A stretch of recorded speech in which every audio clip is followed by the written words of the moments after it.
Good morning and welcome to another edition of the Daily Fix. I am your usual host and presenter, Advocate Tulo Hoyane. The defense case in the Senzo MEYIWA trial is running into serious problems. There was a serious development yesterday which has seriously or will have a huge impact on the defense case. In other words, Advocate Nisi came up with a line of reasoning or leading of Muzisibiya that might well prove fatal to this case. Why is it fatal? That line of questioning is fatal because it has highlighted a contradiction between what Advocate Tulani Mgomezulu, the late Advocate Tulani Mgomezulu, put before General Shadrack Sibiya and what Advocate Mnisi put to Muzi Sibiya yesterday.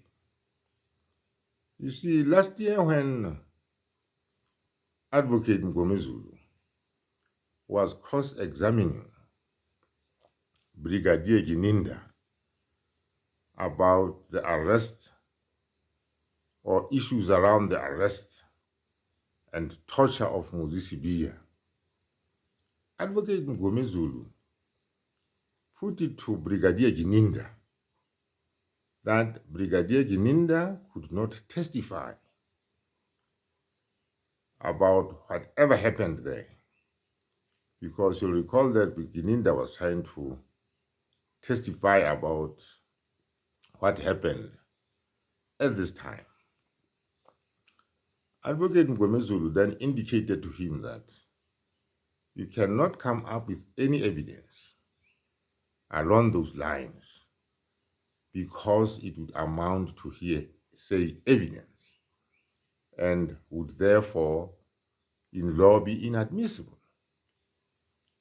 Gininda considered that he was not there, and that is where it ended.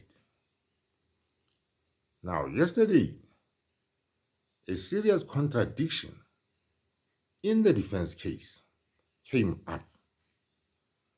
This was precisely when Advocate Munisi asked Muzi Sibiya, accused number one, whether or not at the time that the assaults that he alleges were meted out to him, Brigadier Gininda was present. And Muzi Sibiya considered or replied that Brigadier Gininda was in fact present. So just take a listen to this before we continue. Now, when Mr. Mboto is asking you the questions and I'm responding and he's also writing, that is in the presence of Brigadier Gininda in the same courtyard. Yeah, Bebeko.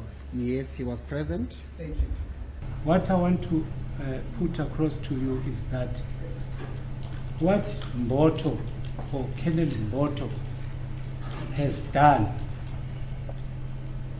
with accused number one, and you were not present, cannot be an evidence by you to confirm that from you it's a hearsay evidence.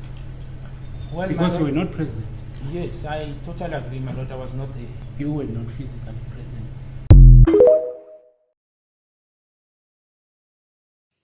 So there you get the contradiction. You see, the record will reflect that Mgomezulu, Advocate Mgomezulu, had put that question about the presence of Brigadier Gininda during whatever Mboto did, could not be admissible evidence because whatever took place there or whatever transpired had taken place in the absence of Brigadier Gininda. Now, for Advocate Munisi now yesterday, to get Muzisi Bia to say that Brigadier Gininda was in fact present, you see, gives credibility to all the testimony that Brigadier Gininda gave last year, which Mgomezulu had clearly pointed out would amount to hearsay because Gininda had just conceded that he was not present, and therefore that his evidence would amount to hearsay evidence. Now, Mnisi, by placing Gininda through Muzisi Bia on the scene, actually legitimizes, and puts now on record formally, without it being hearsay, whatever Gininda said, because by Muzisi Bia's own admission, Brigadier Gininda was there. So that all this amounts to, what all this amounts to is that, given that Brigadier Gininda was there, whatever observations he has testified to, whatever evidence he has tendered, cannot by any means then be hearsay and is therefore admissible. I have always said, and will always say, that any defense is as good as the defense lawyer who is undertaking it. Unfortunately, I'm beginning to pick up, some cracks in the defense strategy. And my own take is, I put it down to nothing but inexperience. Because this case is quite complicated. Like we all know, there's a 60,000 or so record involved here.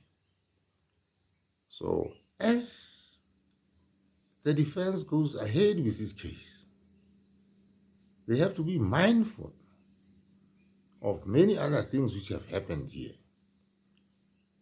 For instance, Advocate Munisi has taken over from Advocate Tulani Mgomezulu, so that whatever Advocate Tulani Mgomezulu put on record on behalf of Muzisi Bia,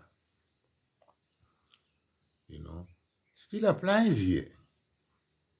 Just because Advocate Munisi has now taken over does not mean that everything that happened while Tulani Mgomezulu was still Muzisi Bia's lawyer, just falls away.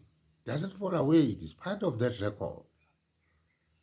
So the defense must be mindful of things like this because, once things like this come up, it really throws the credibility of the defense case in doubt.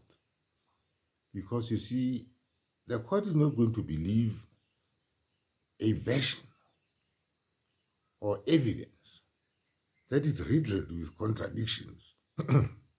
Contradictions. They cannot at one stage say Gininda was not present, and in the same court say that Gininda was present. It leaves a lot to be desired about the defense case if it proceeds along those lines. So the defense must get its act together. We have heard how Muzisi Bia has related those severe third-degree assault tactics and methods that were employed by the South African police services following his arrest. He even at some stage testified to the fact that he was bleeding from his wrists, from the handcuffs that were ever present on him. So this is quite some kind of build-up, because it will then show that, in the period leading up to the so-called confession that he made, he was subjected to severe torture. And that will then have a bearing, on whether any such confession subsequent to that vicious torture could then be said to have been made freely and voluntarily. But let us see how it